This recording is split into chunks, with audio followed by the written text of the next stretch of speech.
Hello students. आज हम एक न्यू टॉपिक लेके आए हैं। वो है भक्ति सूफी ट्रेडिशंस। ये चैप्टर थोड़ा कंफ्यूजिंग लगता है स्टूडेंट्स को, लेकिन अगर आप समझ जाएंगे अच्छे से तो कोई प्रॉब्लम नहीं है इसमें भी।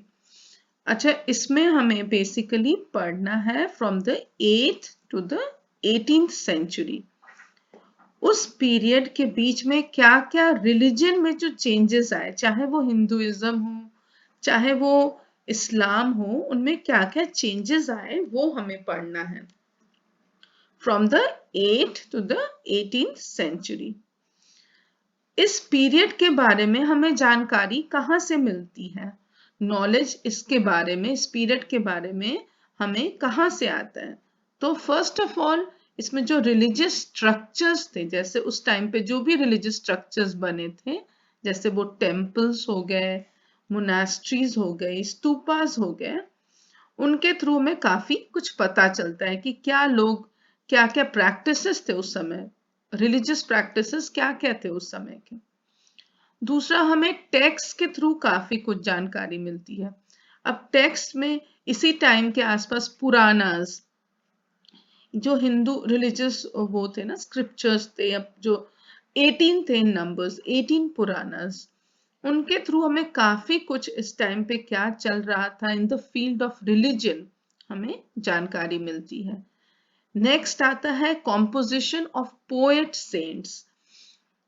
पोएट सेंट्स वो थे जो अपने अपने भगवान की पूजा करते थे और डिवोशनल वर्शिप करते थे, और उनके बारे में वो पोएट्री और सॉन्ग्स बना के और वो बोलते गाते थे। और डिवोटीज जो थे बाद में इन्हीं पोएट सेंट्स के कॉम्पोजिशंस को उन्होंने लिखा, कंपाइल किया। जैसे कबीर बीजक ऑफ कबीर, भजन्स ऑफ मीराबाई जो आज भी काफी पॉपुलर है, वो उन्होंने खुद नहीं लिखा, उनके डिवोटीज ने बाद में इसको कंपाइल किया, जिसको हम कहते हैं कॉम्पोजिशन ऑफ पोएट सेंट्स। तो पहला हो गया रिलीजियस स्ट्रक्चर्स, देन हो गया पुरानास जो इसी टाइम पे 8th सेंचुरी के आसपास ही ये समय जो बने थे या लिखे गए थे। दूसरा हो गया कॉम्पोजिशन ऑफ पोएट सेंट्स, और थर्ड हो गया हेगियोग्राफीज और बायोग्राफीज ऑफ सेंट्स, सेंट्स के बायोग्राफीज जो बाद में उनके डिवोटीज ने कंपाइल किया। इन सब को हम बिल्कुल एकदम एक्चुअल तो नहीं मान सकते कि बिल्कुल एक्चुअल इंफॉर्मेशन दे रहा है, क्योंकि ये लोग बाद में अपने हिसाब से कई तरह के चेंजेस भी करते चले गए जो डिवोटीज थे, लेकिन फिर भी काफी कुछ हमें जानकारी मिलती है कि क्या क्या रिलीजियस प्रैक्टिसेस थे इस टाइम पे। तो ये हमारा हो गया अभी इंट्रोडक्शन थोड़ा सा कि हम कैसे जानते हैं कि क्या क्या 8th to the 18th century क्या क्या रिलीजियस प्रैक्टिसेस थे। कुछ इंपॉर्टेंट चीजें जो इस टाइम पे हमें नजर आती है कि वो है कि इस टाइम पे बहुत सारे गॉड्स और गॉडेसेस की पूजा की जाने लगी, जिसमें से मेन थे विष्णु, शिवा, और जो उनकी वाइफ्स थी, जैसे विष्णु है, उनकी पत्नी है लक्ष्मी, और शिवा उनकी पत्नी है पार्वती। तो इन सब गॉडेसेस की भी पूजा की जाने लगी और इनके अलग अलग फॉर्म्स की भी पूजा की जाने लगी। जैसे विष्णु भगवान को हम विठला के भी रूप में कई पार्ट्स ऑफ इंडिया में पूजा करते हैं, और जैसे हमने विजयनगर में पढ़ा कि शिव जी के भी एक फॉर्म है विरूपक्षा, उनकी पूजा की जाने लग गई।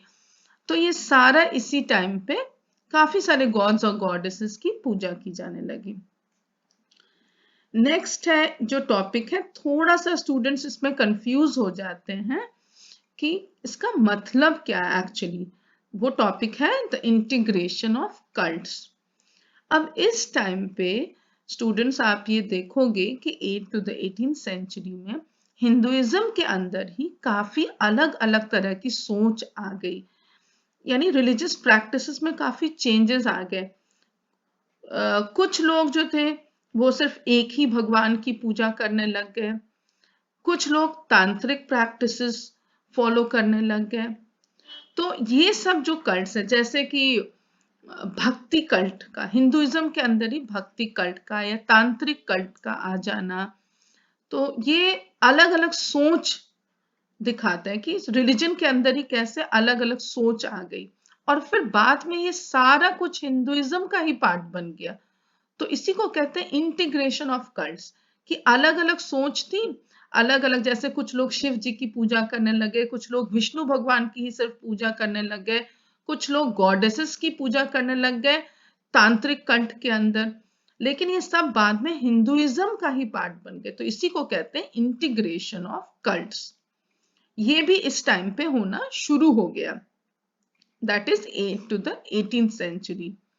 दूसरा ये था कि ब्राह्मण्स जो थे वो भी ये सोच रहे थे कि कैसे अपने जो ब्राह्मणिकल जो नॉलेज है, पुराने वेदास की नॉलेज है, वो कैसे आम लोगों तक पहुंचाए। तो उसके लिए उन्होंने सिंपल पुराणिक सिंपल जो कॉम्पोजिशंस हैं, जैसे उनके जो कॉम्पोजिशंस थे वेदास और पुराणास और महाभारत रामायण, जो एपिक्स हो गए, उनको भी सिंपल लैंग्वेज में धीरे धीरे लोगों ने इसको कंपोज करना, कंपाइल करना शुरू किया, ताकि ये विमेन और शूद्रास ये भी पढ़ सके, क्योंकि पहले ये लोग पढ़ नहीं पाते थे, इनको अलाउड ही नहीं था ये सब पढ़ना। पर अब धीरे धीरे इनको सिंपल लैंग्वेज में, संस्कृत लैंग्वेज में इसको लिखा गया इस पीरियड में, ताकि विमेन और शूद्रास भी इसको पढ़ सके। सेकंड ये था कि अब ब्राह्मण्स भी एक्सेप्ट कर रहे थे कि चेंजेस अब आ रहे हैं, अब रिलीजन में चेंजेस आ रहे हैं, और तरह के लोग हैं जिनकी सोच अलग है, जो अलग अलग मान्यता है, उनको भी ये लोग एक्सेप्ट करने लग गए कि ये भी हिंदुइज्म का ही पार्ट है। और ऐसा क्यों हो रहा था? क्योंकि ये कंटिन्यूअस डायलॉग, बातचीत चल रहा था बिटवीन द ग्रेट सांस्कृतिक Puranic traditions and little traditions. अब ये टर्म्स है क्या? इसको एक सोशियोलॉजिस्ट रॉबर्ट रेडफील्ड ने इसको डिफाइन किया था कि what is the difference between great सांस्कृतिक Puranic traditions and little traditions. अब ग्रेट सांस्कृतिक ट्रेडिशंस, जैसे कि मैंने यहाँ पे दिखा रखा है कि दोनों में क्या डिफरेंस था। ये ग्रेट सांस्कृतिक पुरानिक ट्रेडिशंस था, ये प्रीस्ट और रूलर्स फॉलो करते थे, और जो लिटिल ट्रेडिशंस था ये आर्टिशंस, पेजेंट्री, आप कह सकते हैं कॉमन लोग जो जनरली थे वो फॉलो कर रहे थे, वो ये इसको फॉलो करते थे। इसमें वो ट्रेडिशंस था ग्रेट पुरानिक ट्रेडिशंस में जो ऐसे रिचुअल्स और कस्टम्स थे जिनके बारे में एपिक्स में, वेदास में, पुराणास में मेंशन किया गया था। एपिक्स यानी रामायण, महाभारत, वेदास हमारे 4 थे, पुराणास जो थे वो 18 थे, प्लस और भी सब उसके और भी अलग अलग, उसके अंडर भी और अलग अलग बुक्स लिखे गए। तो ये सारा कुछ उसके अंदर जो रिचुअल्स और ट्रेडिशंस और कस्टम्स थे उसको फॉलो करना, ये ग्रेट पुरानिक ट्रेडिशन बन गया। और लिटिल ट्रेडिशन वो हुआ जो एक्चुअली निकला तो था, ये ग्रेट पुरानिक ट्रेडिशंस थे, लेकिन उसमें कुछ चेंजेस करके बाद में जो विलेज के लोग थे, पेजेंट्स थे, आर्टिशंस थे, वो उनमें थोड़ा चेंजेस करके उसको फॉलो करने लगे। इसके बेस्ट एग्जाम्पल है कि जैसे जगन्नाथ जी की जो पूजा होती है पुरी में, जो जगन्नाथ भगवान है जिनकी पुरी में पूजा होती है, वो विष्णु के ही एक फॉर्म माने गए, विष्णु के ही फॉर्म माने जाते हैं। तो ये कहां से हुआ? फिर ये निकला ग्रेट पुरानिक ट्रेडिशन से ही। लेकिन अब उनके लुक्स को आप देखोगे और जैसे उनको वुड से बनाया गया, तो ये अलग है फ्रॉम जैसे नॉर्मल पूजा होती है विष्णु भगवान की मंदिरों में, जैसे हम स्ट्रक्चर देखते हैं उनसे ये बिल्कुल अलग लगते हैं। तो ये लिटिल ट्रेडिशन हो गया। और लकड़ी से तो मूर्ति जनरली हमें नहीं दिखती है, लेकिन वहां पे जगन्नाथ जी जो पुरी में जिनकी पूजा होती है वो वुड से बने हुए, और वहां के लोकल ट्राइबल स्पेशलिस्ट इन्हें बनाते हैं। तो ये लिटिल ट्रेडिशन का पार्ट हो गई। अब जैसे गॉडेस लक्ष्मी और पार्वती की मूर्ति हम यहाँ पे इधर मंदिरों में देखते हैं जनरली, वो अलग होती है, वो वैसे ही है जैसे कि एपिक्स में या वेदास पुराणास में जैसे दिखाने की कोशिश की गई थी, वैसी मूर्ति। और लिटिल ट्रेडिशन के अंदर हम जनरली क्या होता है, एक कोई भी पत्थर उसमें हम सिंदूर लगा के और उसको ही गॉडेस मान के उसकी पूजा करने लग जाते हैं, तो वो लिटिल ट्रेडिशन हो गया, जो कि जनरली विलेजेस में और जैसे आर्टिजन्स हो गए, ये लोग पूजा करते थे। तो ये हो गया लिटिल ट्रेडिशन। यही है डिफरेंस ग्रेट पौराणिक ट्रेडिशन लिटिल ट्रेडिशन में, कि ये जनरली जो उस समय जो सुपीरियर लोग थे जैसे प्रीस्ट और रूलर्स ये फॉलो करते थे, और लिटिल ट्रेडिशन जो कॉमन लोग थे वो फॉलो करते थे। निकला तो ये भी ग्रेट पुरानिक ट्रेडिशन से ही था लिटिल ट्रेडिशन, लेकिन ये थोड़ा डिफरेंट था अकॉर्डिंग टू विलेज कंडीशंस और रीजन के कंडीशन के हिसाब से चेंजेस किए गए। तो ये आई होप कि आपको ये डिफरेंस क्लियर हो गया है ग्रेट पुरानिक और लिटिल ट्रेडिशंस में। अब इस पीरियड में थोड़ा कॉन्फ्लिक्ट्स भी आ गए, डिफरेंसेस भी आ गए, हिंदुइज्म के अंदर ही काफी डिफरेंसेस थे। जैसे इस समय तांत्रिक प्रैक्टिसेस बहुत वाइड स्प्रेड हो गया था। तांत्रिक प्रैक्टिसेस में जनरली क्या होता था कि गॉडेस की पूजा की जाती थी, और ये थोड़ा तंत्र मंत्र का इस्तेमाल करके, लेकिन गॉडेस की पूजा की जाती थी।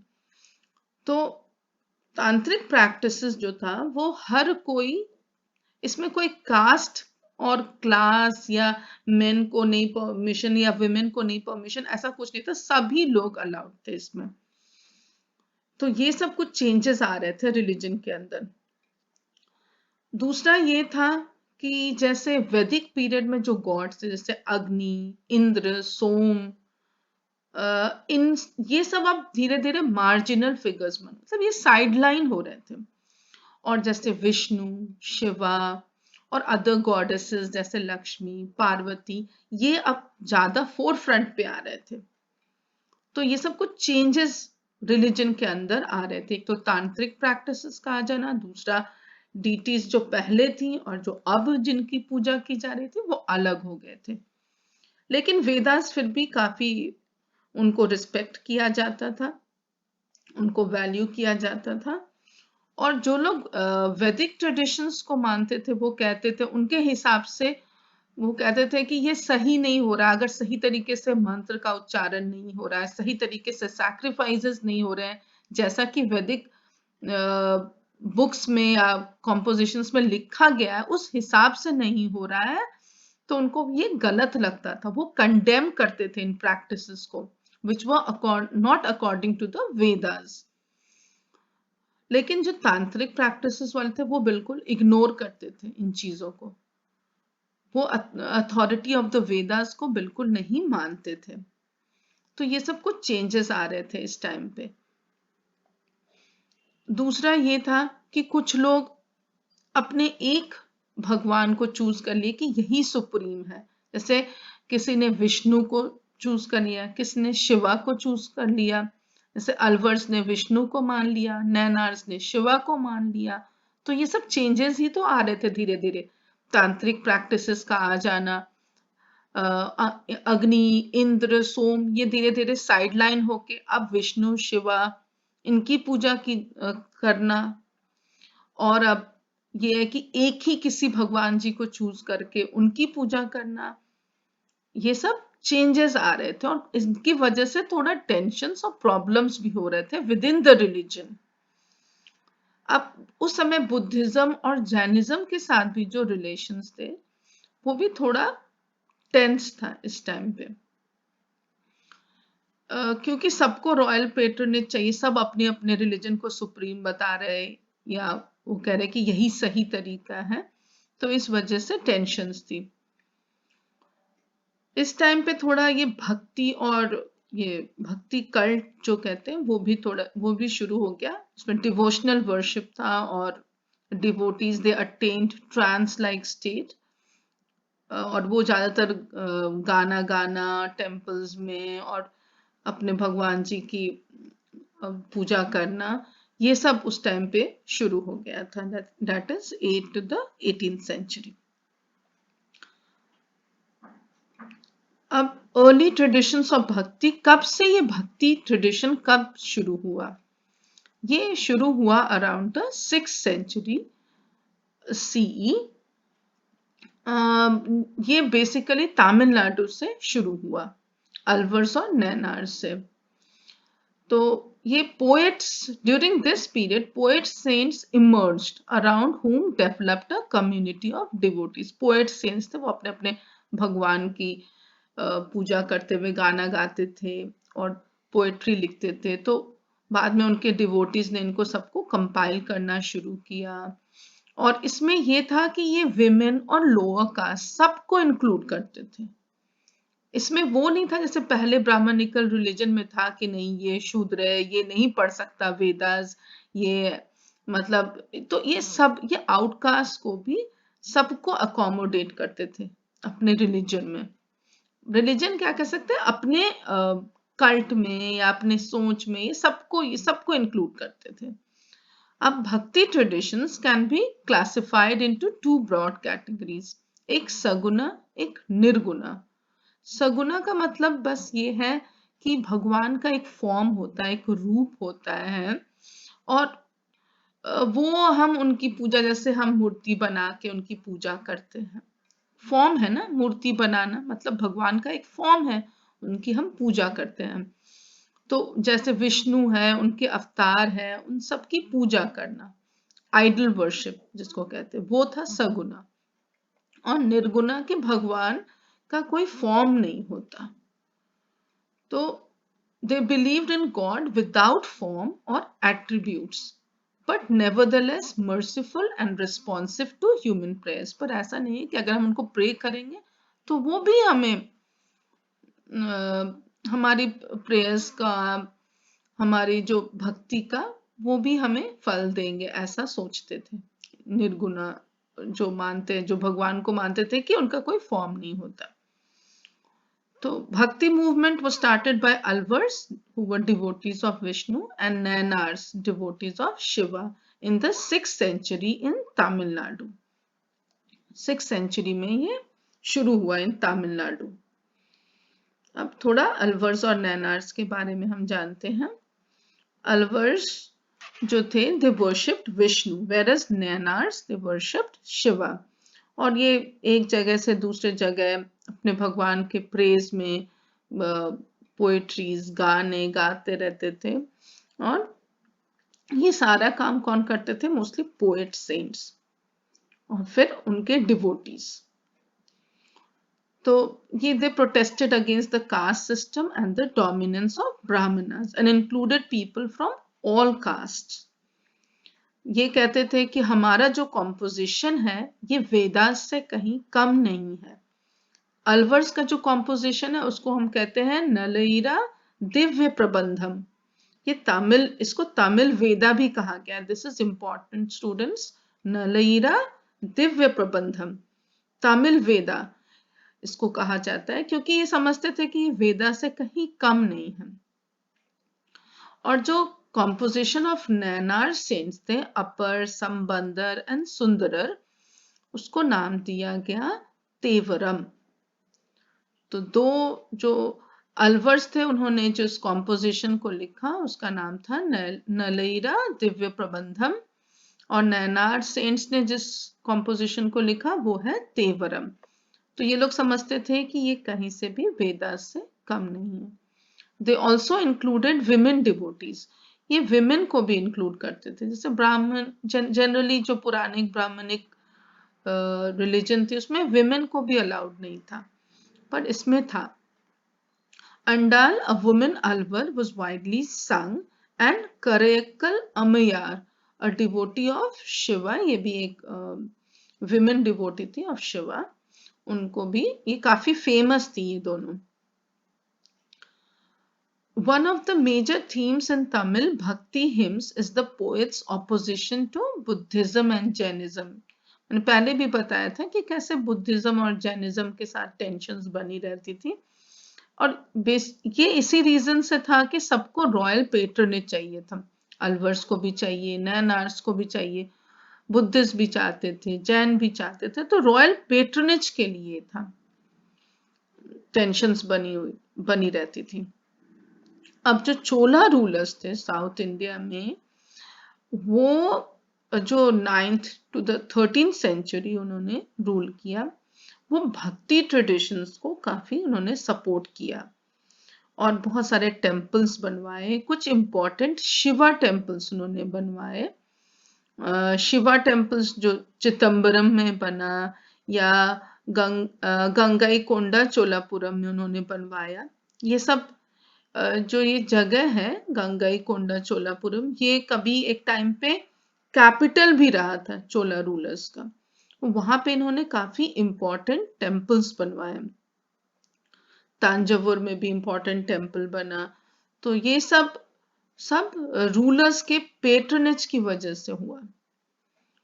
ये काफी इम्पोर्टेंट है कि रॉयल पेट्रनेज इनको चाहिए था, चाहे वो कोई भी किसी भी चीज को मानने वाले, जैसे शिव जी को मानने वाले अलवर्स हो गए, नैनार्स हो गए, सबको चाहिए था royal patronage. The Chola rulers also helped to collect Shiva hymns and organize into a text called Tevaram. उन्होंने ही हेल्प किया था और तेवरम बना था, जो हमने पहले भी पढ़ा कि अपर, संबंदर और सुंदरर ने मिलकर तेवरम लिखा था या कंपोज किया था, तो with the help of Chola rulers. तो इस तरह से ये एक ट्रेडिशन और था जो था वीराशैवा ट्रेडिशन। ये कहाँ शुरू हुआ? कर्नाटका में। जैसे अलवर्स और नैनार्स तमिलनाडु में थे, वैसे ही वीराशैवा ट्रेडिशन ये कर्नाटका में शुरू हुआ। The 12th century saw the emergence of a new movement in Karnataka led by Basavanna, known as Veerashaivas या Heroes of Shiva, और wearers of लिंगा या लिंगायत्स कहते थे उनको। वीराशैवा या लिंगायत्स कहते थे इनको। और शुरुआत किसने की? बासवन्ना ने। ये 12th सेंचुरी में स्टार्ट हुआ था। इसमें दे वर्शिप शिवा इन लिंग form and usually the devotees वो क्या करते थे, एक लिंग, एक सिल्वर केस में एक लिंग को रख के और उसको एक धागे में बांध के अपने लेफ्ट शोल्डर पे पहनकर, ये मैंने एक यहाँ पे पिक्चर भी दिखा रखा है कि ये वो ऐसे ये पहनते थे डिवोटीज जो थे। और ये बिलीव करते थे कि जो डिवोटी है वो बाद में शिव जी से यूनाइट हो जाएगा आफ्टर डेथ। तो इसलिए वो जो डेथ के बाद जो राइट्स और प्रैक्टिसेस होते हैं, जो क्रीमेशन होती है, वो सब वो लोग नहीं करते थे। वो अपने डेड को बरी करते थे, क्योंकि उनको लगता था कि ये बाद में यूनाइट हो जाएंगे। उनको लगता है, सॉरी, अभी भी लगता है, ये अभी भी चल रहा है, ये कम्युनिटी अभी भी एग्जिस्ट करता है, वीराशैवा। उनको लगता है कि बाद में डेथ के बाद वो शिव जी से यूनाइट हो जाएंगे। और ये चैलेंज करते थे जो ब्राह्मणिकल आइडिया ऑफ कास्ट है एंड थ्योरी ऑफ रीबर्थ है, उसको वो चैलेंज करते हैं। और वो they also encourage post puberty marriages and widow remarriage which was opposed in the Dharmashastras. ये कहते हैं कि एक एज के बाद ही शादी होनी चाहिए, या विडोज है उनकी रीमैरिज होनी चाहिए। तो ये काफी डिफरेंट था जो पुराने ब्राह्मणिकल रिलीजन जो फॉलो की जाती थी उससे काफी ये डिफरेंट था। तो ये सारे नए नए टाइप के सोच हिंदुइज्म के अंदर ही, अलवर्स, नैनार्स, वीराशैवास, तांत्रिक कल्ट, ये सारा हिंदुइज्म के अंदर ही आ रहा था। और ये सब बाद में हिंदुइज्म का ही तो पार्ट बने। तो इसीलिए कहते हैं इंटीग्रेशन ऑफ वेरियस कल्ट्स, जिसको एक्सेप्ट किया जा रहा था, लोग इसको कर रहे थे, इसके डिवोटीज थे, इसके कई बहुत फॉलोवर्स थे, पोएट सेंट्स थे, और वो अपने अपने कॉम्पोजिशंस लिख रहे थे, जो कि आज भी लोग इन चीजों को मानते हैं, इन कल्ट्स को मानते हैं, फॉलो करते हैं, और ये चल रहा है अभी भी। अब वीराशैवा ट्रेडिशन के अंदर जो भी पोएट सेंट्स थे, उन्होंने जो भी लिखा या जो भी बोला उसको कहते हैं वचनास। और वो वचनास जो थे वो इनको बाद में कंपाइल किया गया इनके डिवोटीज ने, और वो कन्नड़ा में लिखा गया। वो लोग आज भी उसको पढ़ते हैं और जानते हैं कि क्या है ये ट्रेडिशन। तो ये हो गया हमारा वीरशैव ट्रेडिशन। अब इसके साथ ही हम ये थोड़ा सा ये एंड पे ये जो भक्ति है, भक्ति ट्रेडिशन, ये हम अब एंड करते हैं। थोड़ा सा भी जानते हैं कि साउथ इंडिया में तो ये सब हो रहा था, लेकिन नॉर्थ इंडिया में इस टाइम पे क्या क्या हो रहा था। अब नॉर्थ इंडिया में जो था इस टाइम पे जनरली क्या था कि Rajput states they emerge during this period, और अभी भी वहां पे ब्राह्मण्स काफी इंपॉर्टेंट पोजीशंस होल्ड करते थे और वो सेक्युलर और रिलीजियस फंक्शन सारा कुछ करते थे। तो इसलिए अभी भी उनके पोजीशन को कोई इतना चैलेंज नहीं कर पा रहा था। लेकिन कुछ religious leaders they were emerging like the Naths, जोगीज एंड सिद्धास, जो अपोज करते थे ब्राह्मणिकल प्रैक्टिसेस को। और ये आर्टिजनल ग्रुप से आते थे। ये कहते थे कि नहीं, ब्राह्मणिकल रिलीजन में कुछ चेंजेस आने चाहिए। तो जैसे साउथ इंडिया में था उस लेवल का तो नहीं था, लेकिन यहाँ पे भी था। They questioned the Vedas and spoke in the languages of the common people. और धीरे धीरे अब नॉर्थ इंडिया में क्या था कि दिल्ली सल्तनत आ गई 13th सेंचुरी में, फिर मुगल रूल आ गया, तो यहाँ सूफिज्म आ गया। By the 13th century, 12th-13th century, Sufism gained popularity in North India. तो ये सब हो रहा था इन नॉर्थ इंडिया। अब लेट्स एंड दिस टॉपिक, जो भक्ति ट्रेडिशंस हमने पढ़ा, विद सम कीवर्ड्स। अब हेगियोग्राफीज क्या था? ये बायोग्राफीज ऑफ सेंट्स थे। रॉबर्ट रेडफील्ड, उन्होंने जो टर्म कॉइन किया, great tradition, little tradition. Great tradition वो ट्रेडिशंस था जो प्रीस्ट और रूलर्स फॉलो करते थे, और little traditions they were followed by the peasants. Early bhakti tradition कब स्टार्ट हुआ? 6th सेंचुरी में, और अलवर्स और नैनार्स से स्टार्ट हुआ। अलवर्स ने जो बुक लिखी उसका नाम था नलईरा दिव्य प्रबंधम। इसको तमिल वेदा भी कहते हैं। ये कॉम्पोजिशन ऑफ अलवर्स था। तेवरम क्या था? Composition of Nayanar saints Appar, Sundarar and Sambandar. Andal जो थी वो एक वुमन अलवर थी, डिवोटी थी। करयक्कल अमियार वो एक डिवोटी ऑफ शिवा थी। तो इस समय विमेन को भी इनके अंदर शामिल किया जाने लगा। चोला रूलर्स कौन थे? वो 9th to the 13th century south India में रूल करते थे, और इन्होंने काफी रॉयल पेट्रनेज दी। इन भक्ति कल्ट्स जो फॉलोअर्स थे और भक्ति ट्रेडिशंस, उनको काफी सपोर्ट किया। अब एक उन्होंने टेम्पल्स बनवाई, एक चिदम्बरम में शिवा टेम्पल और एक गंगई कोंडा चोलापुरम में। अब वीराशैव ट्रेडिशन जो था उसको किसने स्टार्ट किया? बासावन्ना ने, कर्नाटका में इन द 12th सेंचुरी।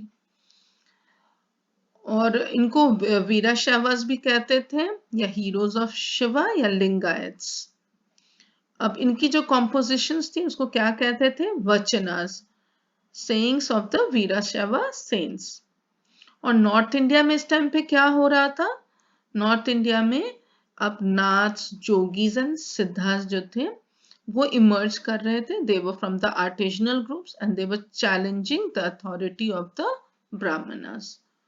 तो ये सारा कुछ एंड अब होता है।